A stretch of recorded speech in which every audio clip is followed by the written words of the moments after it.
దేవుని బిడ్డలైన మీరు కూడా దేవుని సన్నిధికి ఎలా వచ్చారో నాకు తెలియదు, కానీ ఈ రాత్రి నా దేవుడు మిమ్మల్ని దర్శించబోతున్నాడు. హల్లెలూయా. ఏ స్థితిలో మీరు ఈ స్థలానికి వచ్చారో నాకు తెలియదు, కానీ మీ జీవితాలను దేవుడు ఆశీర్వదించబోతూ ఉన్నాడు. ఆమేన్. ఒక వ్యక్తి ఒక స్థలానికి మోసుకుని రాబడ్డాడు. ఆ స్థలంలో కనికరము దొరికిద్దని ఆ స్థలంలో చేరి ఉన్నాడు. 38 గంటలు కాదు, 38 వారాలు కాదు, 38 రోజులు కాదు, 38 నెలలు కాదు, 38 సంవత్సరాల నుంచి అదే స్థలంలో కనికరం కోసం వేచి ఉన్నాడు. ఆ పేరు కనికరించబడిద్దని స్థలం.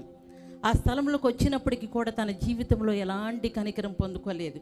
కానీ ఒకరోజు ఆ స్థలానికి ఒక వ్యక్తి వచ్చి అతను పడి ఉన్న స్థితిని చూచి బహుకాలముగా ఆ స్థితిలో ఉన్నాడని ఎరిగి ఆ వ్యక్తి దగ్గరికి వచ్చి ఆయనను స్వస్థపరిచినట్లుగా బైబిల్లో రాయబడింది. హల్లెలూయా, హల్లెలూయా. ఈ రాత్రి కూడా ఈ స్థలంలో వచ్చిన నీ జీవితంలో కూడా నువ్వు ఎలాంటి స్థితిలో పడి ఉన్నావో, అప్పులను ఊబిలో పడి లేవలేని స్థితిలో ఉన్నావా? నీ జీవితాన్ని ఎవ్వరు కూడా సాధుపరచలేని స్థితిలో నీ జీవితం ఉన్నట్లయితే, పాపం అనే ఊబిలో విడిపించేవారు లేక సహాయాన్ని కోరుతూ ఉన్నావా? సమాధానం లేక, సంతోషం లేక ఈ రాత్రి ఈ స్థలానికి నువ్వు వచ్చినట్లయితే నజరేయుడైన యేసు ఈ స్థలంలో సంచరిస్తూ ఉన్నాడు. హల్లెలూయా.